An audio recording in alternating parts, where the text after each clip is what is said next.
Bueno, como ya estábamos explicando, digamos, nosotros vamos a hablar de las especies suplementarias y estábamos hablando sobre los cereales de grano pequeño, que son avena, trigo, triticales, cebada y centeno, y que se utilizan como forraje suplementario para uso invernal en un periodo bastante prolongado, que es de abril a septiembre. Y todos estos tienen el objetivo de entregar un alimento voluminoso al ganado, pero también de buena calidad bromatológica, donde a veces uno puede encontrar algunos cereales que tienen en estado vegetativo niveles de 30, 31 hasta 32% de proteína. Lo normal es que sea entre 26 y 28. Pero lo que más nos convoca hoy día es hablar de tres grupos de plantas. Uno son las brásicas, otro las amarantáceas y otro es el sorgo, que son muy importantes porque ocupan una superficie interesante de siembra y para diferentes épocas del año. Las brásicas son un suplemento forrajero suculento que tiene una gran importancia en el sur del país, con más de 28.000 hectáreas de siembra, y es la alternativa de un forraje de calidad voluminoso que utilizan los productores de leche y carne y que lo han transformado en una opción de uso en pastoreo para diferentes épocas de suplemento y para diferentes épocas del año, principalmente verano, otoño e invierno. Y así, eh, estas brásicas tenemos 4 especies. Una son los nabos forrajeros, que son sembrados entre septiembre y noviembre, dependiendo eso de la humedad del suelo, evidentemente, y de la temperatura, y son utilizados desde fines de diciembre hasta abril, más o menos, incluso puede pasar a mayo, pero ya les mostraré alguna fotografía donde se muestra que están bastante deteriorados a esa altura del tiempo, digamos. Otro grupo son las rutabagas o colinaos, que también se siembran en la primavera, en octubre, diciembre, y son utilizados estos principalmente en otoño. Son principalmente para otoño, pero su utilización se extiende para casi todo el invierno. Y después tenemos otro grupo que es el raps forrajero, que es distinto al raps que se utiliza para la producción de aceite, son otros cultivares, y se siembra en 2 épocas y eso depende un poco del objetivo que se tenga. Las siembras de primavera, de octubre a diciembre, su objetivo es el uso en verano, otoño, y las siembras de verano son para uso principalmente de invierno, otoño-invierno. Pero esas siembras de verano tienen directa relación con eh, la disponibilidad de humedad que hay en el suelo para poder sembrarla en verano. Si es bajo riego no hay problema, se puede hacer, pero no siempre uno puede sembrar raps en verano. Y el último grupo, la última especie, digamos, de las brásicas que se utiliza como suplemento, como forraje suplementario, son las coles, que se siembran de septiembre hasta noviembre y son utilizadas principalmente en invierno, otoño-invierno, pero principalmente en el invierno.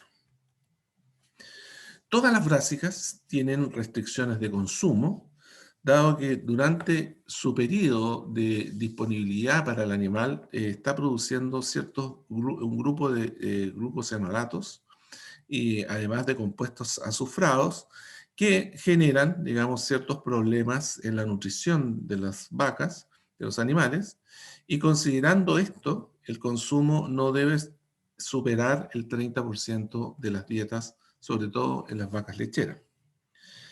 Bueno, ustedes, para recordarles a ustedes, aquí tenemos los nabos forrajeros, que es Brassica rapa, subespecie rapa, y que son plantas que son voluminosas, no de gran altura, pero que dentro de la arquitectura que tiene esta planta está formada por hojas con un follaje muy denso y una raíz que sobresale del suelo, es un bulbo, y que el animal la consume.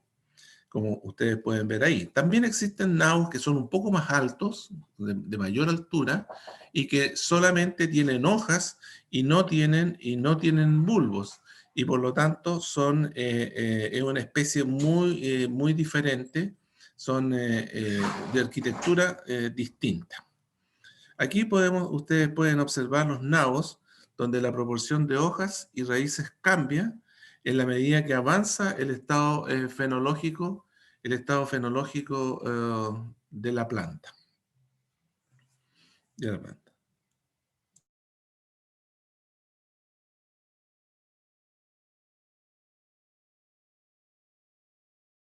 Eh, Muy bien.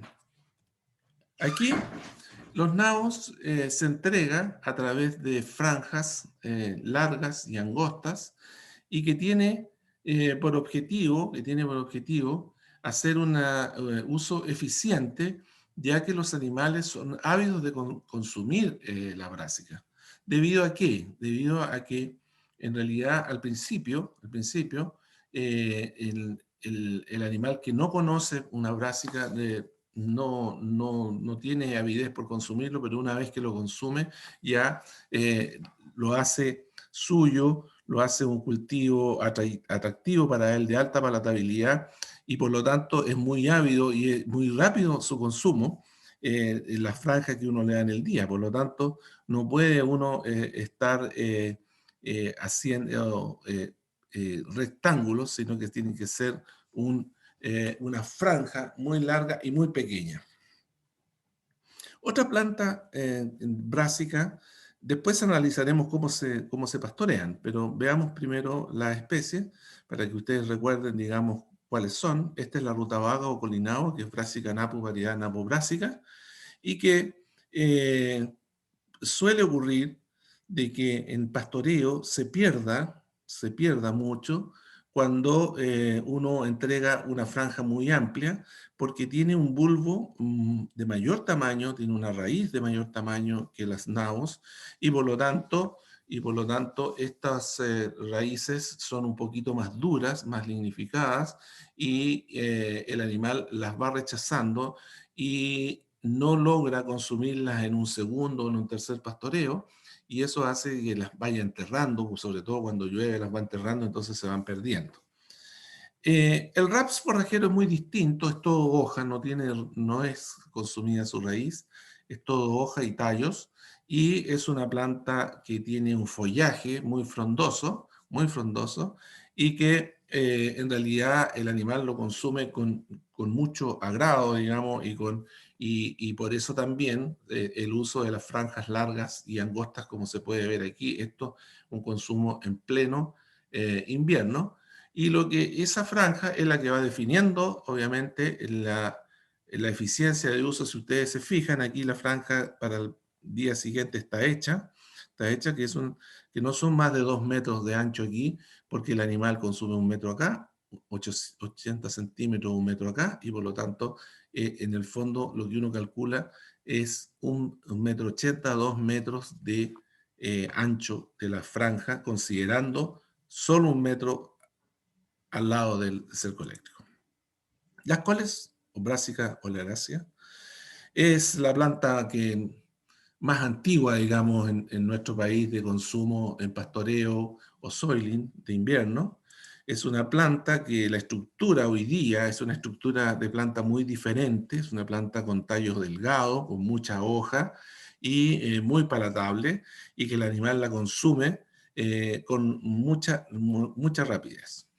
Bueno, veamos el manejo de pastoreo, el manejo con el cual se pastorean estas brásicas. En primer lugar, la fecha de inicio del consumo en pastoreo siempre va a depender de la especie y de la precocidad de cada cultivar.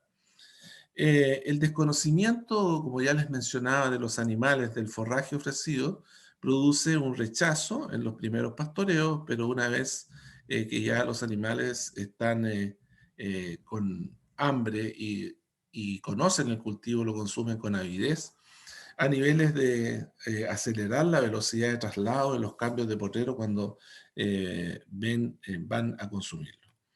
Ahora, una vez en el potrero, los animales tienen una marcada preferencia por el consumo de las hojas, por sobre las raíces que finalmente son consumidos al término de la jornada de pastoreo e incluso al día siguiente, cuando se encuentran eh, un poco deshidratados, predeshidratados.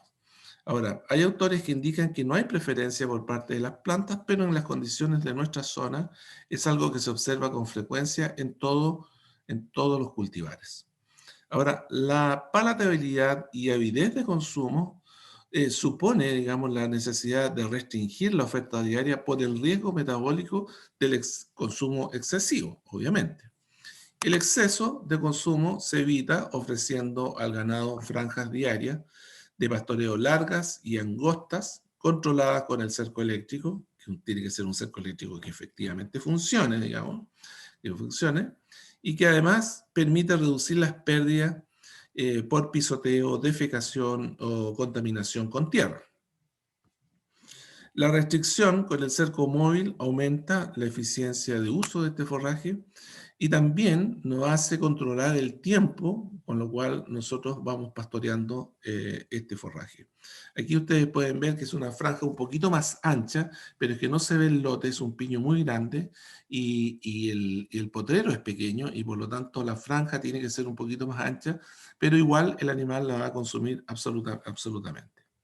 Ahora, la programación se hace restringiendo la dieta diaria a solo 5 kilos por una vaca adulta en un tiempo no superior a 3 horas, que equivale al 30%, más o menos, digamos, al 30% de la dieta de las vacas.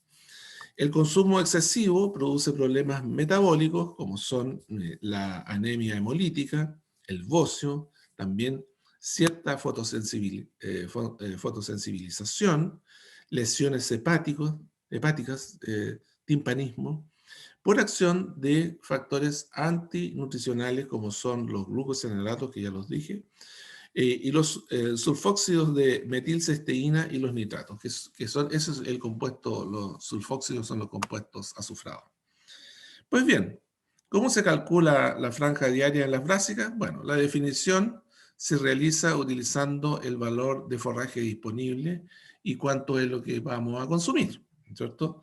Y el forraje disponible, ¿cómo lo hacemos? Bueno, es sumamente simple. Previo al inicio de utilización, a través de la técnica de pesar, el forraje de una superficie conocida como puede ser un cuadrante, se extrae una muestra y se pesa para saber el valor en materia verde, es decir, tal como ofrecido. Y como nosotros sabemos que todos estos forrajes tienen un bajo contenido de materia seca, entonces estimamos una materia seca dependiendo si estamos en los primeros estados o en estados más avanzados, entre 7 y 12% de materia seca, y así nos evitamos, ¿no es cierto?, la necesidad de ir al laboratorio. Esto es una forma práctica, sencilla de hacerlo, y con lo cual la medición de disponibilidad se debe desarrollar en cada una de las etapas del cultivo con el objeto de ir ajustando, ¿no es cierto?, en forma permanente la meta de consumo. Bueno, en función del peso promedio de las muestras cosechadas y el contenido de materia seca, se calcula el rendimiento por hectárea y la superficie que vamos a consumir.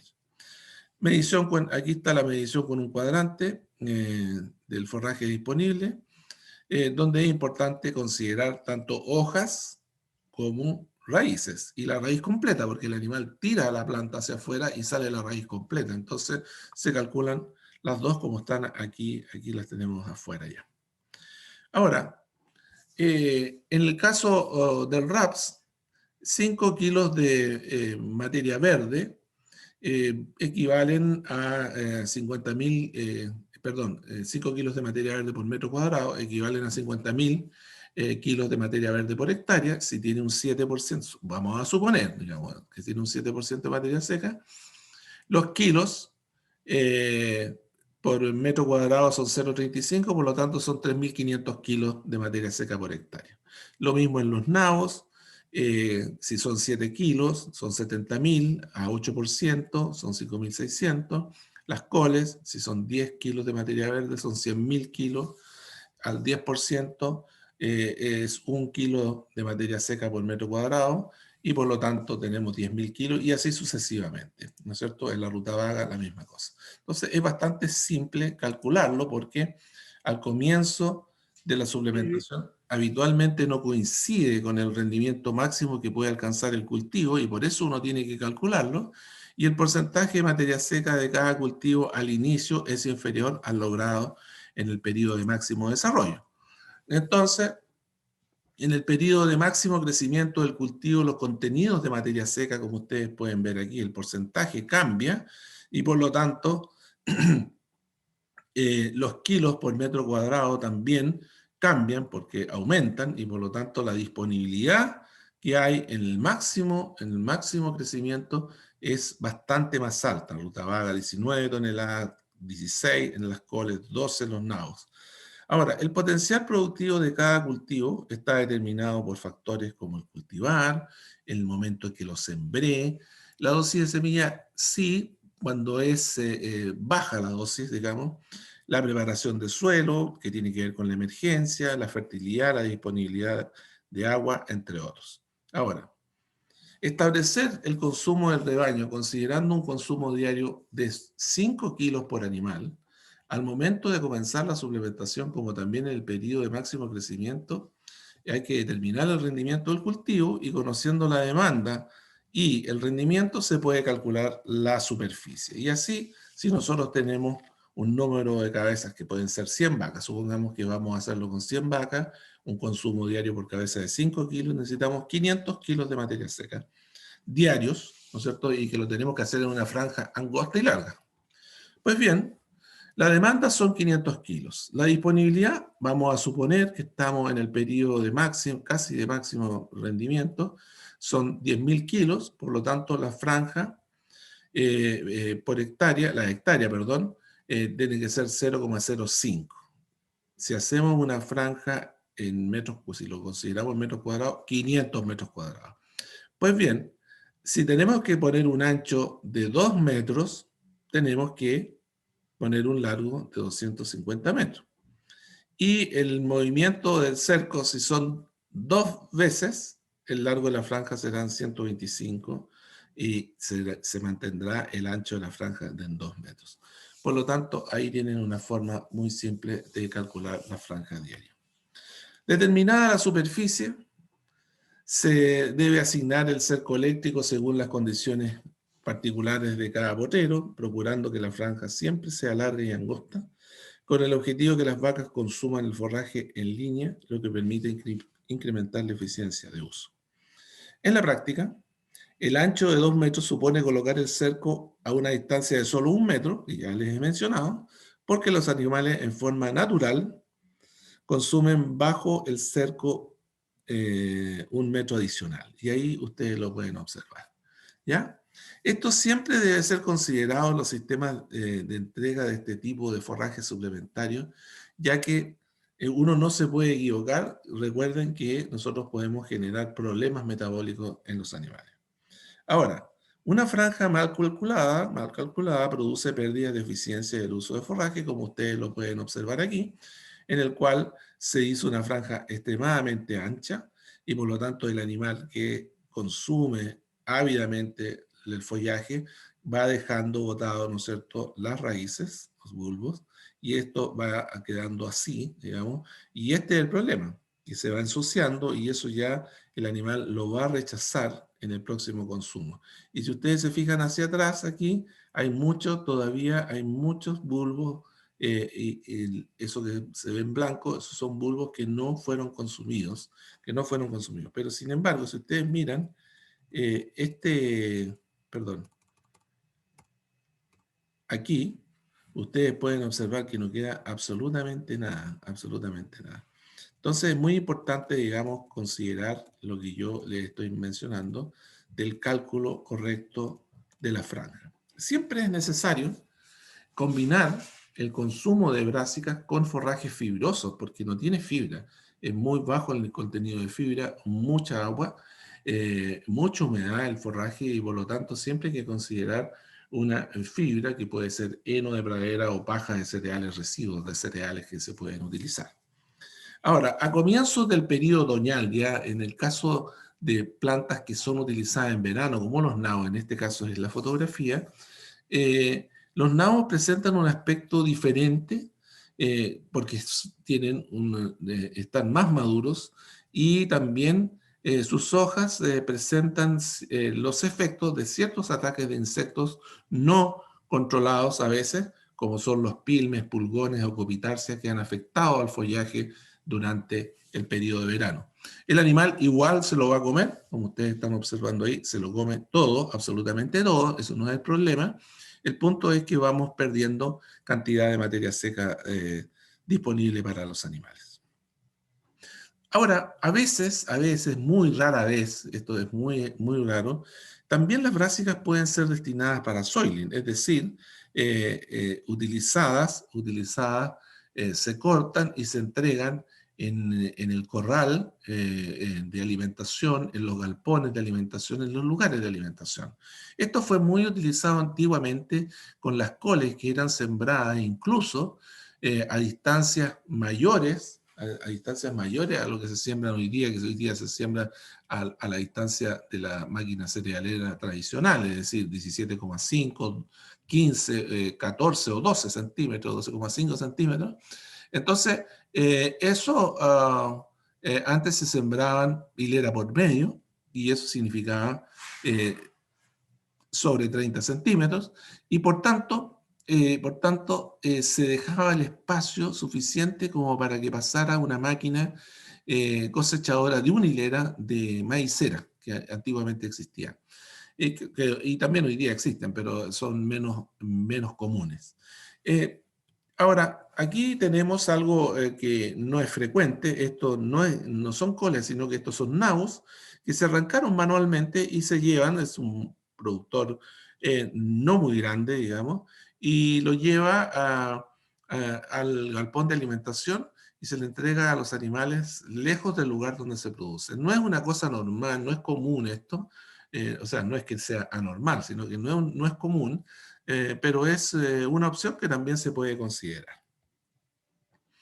Ahora, ¿cuál es la producción? Las brásicas tienen un periodo productivo y es por eso que es tan importante calcular cuánto es lo que está produciendo en el momento que yo la voy consumiendo. Y aquí tienen la producción desde noviembre hasta marzo y ustedes ven que el pic aquí fue febrero y que llega a un poco más arriba de 14 toneladas de materia seca, y donde la proporción, ¿no es cierto?, de raíz versus hoja es menor proporcionalmente, pero hay más hoja que aquí, pero proporcionalmente es menor la cantidad de hoja respecto a la raíz que lo que es a los primeros estados de desarrollo de la planta.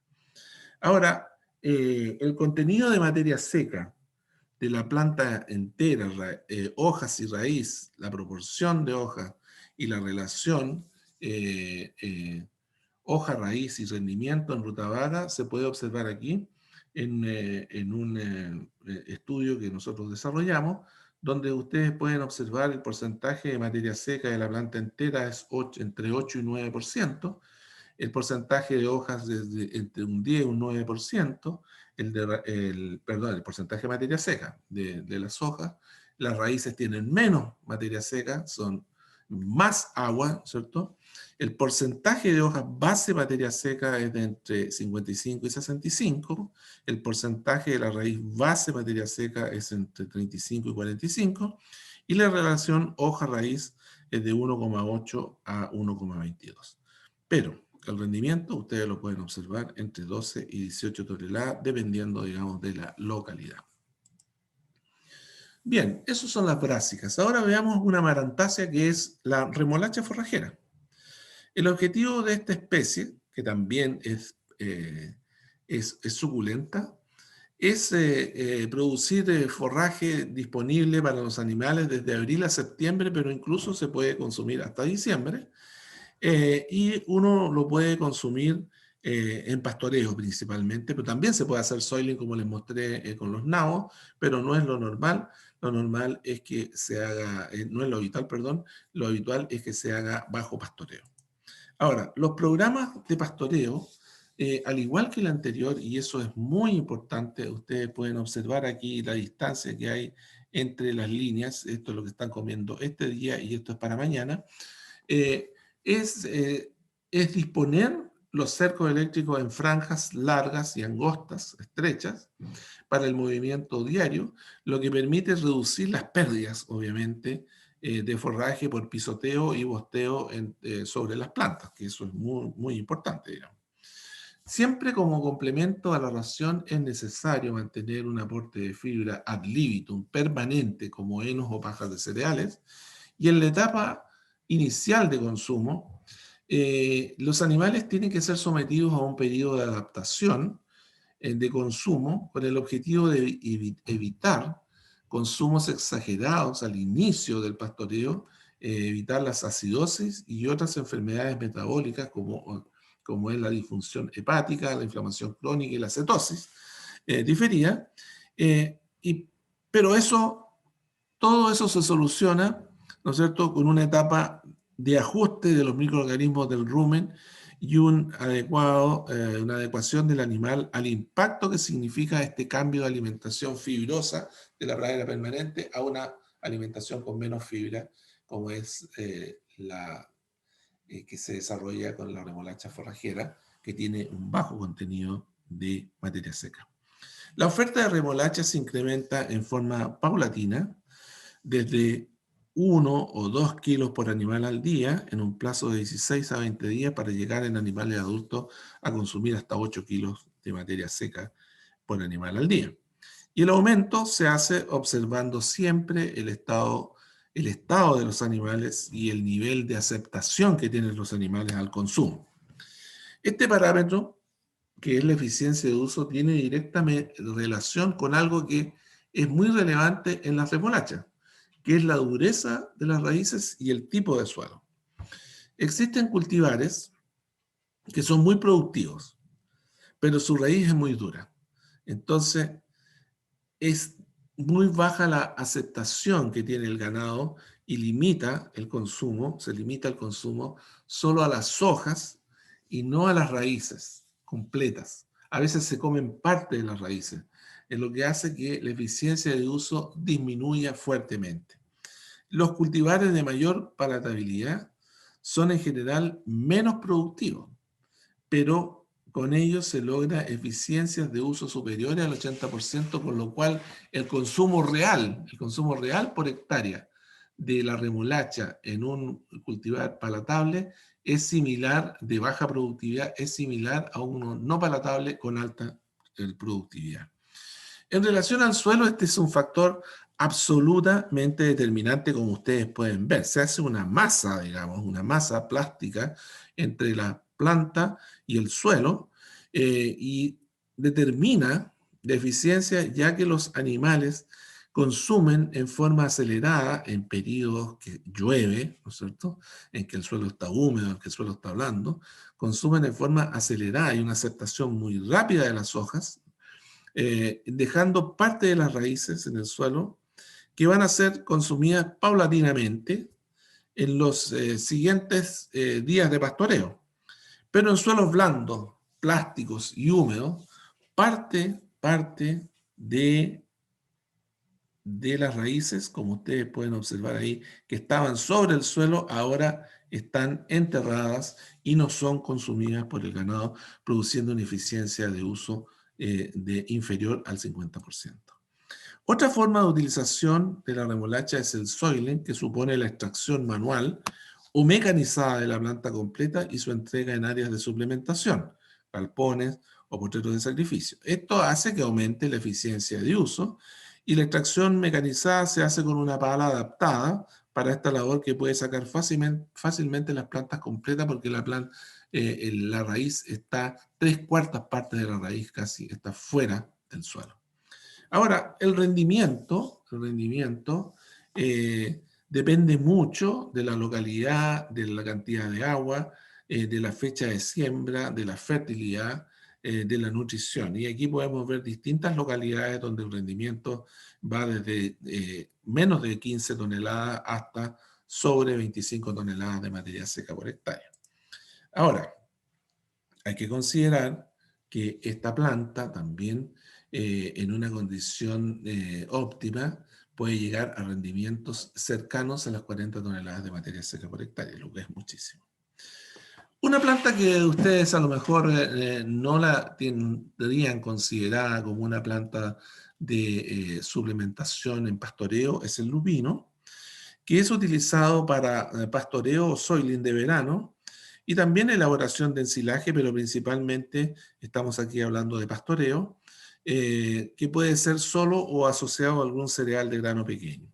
Su uso como suplemento en verano se masificó en algunas áreas del secano de la zona templada, eh, produciendo un forraje verde que provocaba disminuciones, donde la falta del forraje verde provocaba disminuciones importantes en la leche de enero y febrero.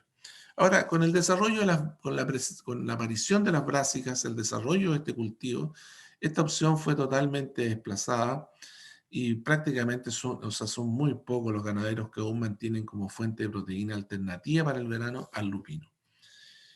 El pastoreo durante el verano es utilizado principalmente con Lupinus angustifolium, que produce una planta mucho más suave que el Lupinus albus, con tallos delgados y más palatable.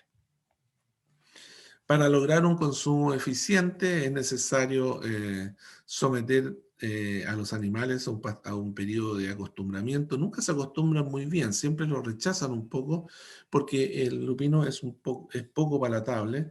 Bueno, y para la elaboración de soiling es posible los dos especies de lupino, ya que el animal tendrá acceso a un forraje prepicado y en algunos casos incluido en mezclas completas, entonces no tiene oportunidad de seleccionar. Aquí tenemos distintas fechas de siembra, fechas de cosecha y el rendimiento que se puede lograr en diferentes años en la localidad de Selva Oscura en la precordillera, que es bastante bajo, digamos, el rendimiento, no es como las brásicas que superan las 10 toneladas, aquí es menos de 10 toneladas y menos de 7 toneladas. Bueno, y la última planta que veremos, la última especie que veremos como cómo se pastorea y que tiene ciertas indicaciones importantes es el sorgo, que para producción de forraje se distinguen dos tipos de sorgo.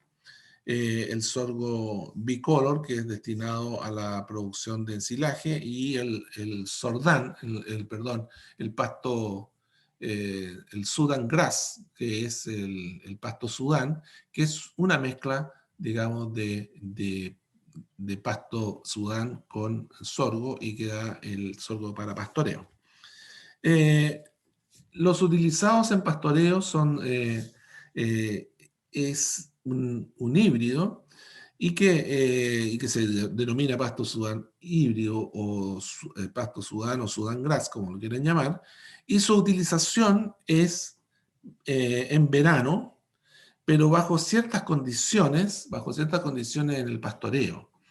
Esta planta es una planta que hoy día existe una pequeña área sembrada en la zona, principalmente en la zona de Chillán, donde se utiliza en pastoreo y donde se siembra en el mes de octubre o noviembre en áreas de riego, y porque necesita temperaturas de suelo superiores al maíz para la siembra, es decir, necesita por lo menos 16 grados de temperatura en el suelo, lo cual nosotros aquí es difícil tenerlo en octubre, por lo tanto hay que sembrarlo en noviembre.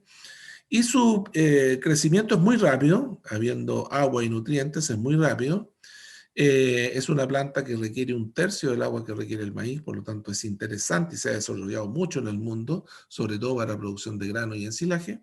Pero en pastoreo se utiliza cuando la planta llega a una altura superior a 40 centímetros. Estos híbridos para pastoreo se diferencian de los sorgos graníferos porque son plantas frondosas que tienen capacidad de rebrotar y por eso se le denomina sorgos de multicorte. Ahora, en comparación con el maíz, tienen menor área foliar, más raíces secundarias y una superficie foliar densa que le permite tolerar mejor la sequía. Ahora, los sorgos de multicorte, se usan para pastoreo o soiling y tienen la capacidad de rebrotar post-utilización y según la disponibilidad de agua y fertilidad del suelo es posible tener 2 o 3 utilizaciones. Es difícil tener 3, 2 sí, una bien. En este caso los animales están consumiendo una porque ahí ya tiene la panoja. La frecuencia e intensidad de uso son determinantes en la producción y en la calidad del forraje, y la mejor relación rendimiento-calidad se obtiene cuando las plantas son utilizadas a una altura de 60 centímetros y se deja un residuo no inferior a 2,5, ojalá 10 centímetros. La fecha de siembra tiene un efecto significativo en la producción de materia seca de la primera utilización y en la capacidad de rebrote de las plantas, evidentemente. Matei en Valdivia midió el efecto de la forma de utilización y calidad del híbrido del pasto Sudán, el Sudan Grass, y demostró que a mayor número de días de siembra cosecha se incrementa el porcentaje de materia seca, la producción de forraje, el nivel de energía metabolizable, que no es muy alto en relación al maíz, y el contenido de fibra. Sin embargo, se reduce, como todo cereal, bruscamente la proteína. La restricción. El riesgo de intoxicación por ácido brúsico en el ganado aumenta durante el periodo de sequía cuando las plantas se encuentran estresadas. Entonces, las causas predisponentes para que los glucósidos cianogénicos de las plantas se transformen en un peligro en los animales es que los animales consuman, después de una sequía prolongada, plantas afectadas por heladas, plantas que han sido tratadas con herbicidas y han sido intoxicadas, plantas que son sometidas a altas fertilizaciones nitrogenadas en suelos con bajo fósforo y plantas que son consumidas tempranamente en la mañana con alto rocío, tienen esta posibilidad. Aquí tenemos plantas de sorgo afectadas por la ocurrencia de heladas, se ponen muy oscuras, ¿no es cierto? Tienen una coloración un poco violácea, pero están afectadas aquí fines del verano y esta planta no debe ser consumida por el ganado. Existe un mayor riesgo de intoxicación en animales que están hambrientos, obviamente, y aquellos animales que habitualmente consumen plantas que presentan cantidades variables de estos glucósidos cianogénicos pueden adquirir alguna tolerancia según la literatura, ¿no es cierto? Y por tanto no presentar síntomas de intoxicación. Ahora, la intoxicación de los animales ocurre después de un cuarto de hora, media hora después que el forraje ha sido consumido, y la muerte ocurre 2 a 3 minutos posteriores cuando cuando ya se presenta la sintomatología clásica de esta intoxicación, que es dificultad al respirar, se acelera el pulso, ansiedad y temblor muscular. Los síntomas siempre se van a confundir con la intoxicación por nitrito y bajo esta condición se prefiere el tratamiento con una inyección intravenosa de tiosulfato de sodio que proporciona azufre para convertir la cianmetahemoglobina en el tiocianato no tóxico que se excreta en la orina. Esto que aparece como una forma compleja de pastorear el sorgo no es tan complejo porque en realidad lo que uno normalmente hace es una buena recomendación de consumir el sorgo con plantas que tienen por lo menos 50 centímetros de altura y evitar consumirlas con animales que tengan hambre o evitar en días que haya caído helada. Bueno, eso es algunas cosas importantes a considerar en el pastoreo de las especies suplementarias. Si tienen alguna duda, la aclaramos al tiro. Si no, nos estamos viendo en la próxima sesión, que es el día 1 de junio. Que tengan un buen fin de semana y un buen receso universitario y no se olviden de entregarme su tarea para el día 1 de junio. Nos vemos. Adiós. Adiós, Chao, profe. profe, gracias. Chao, profe.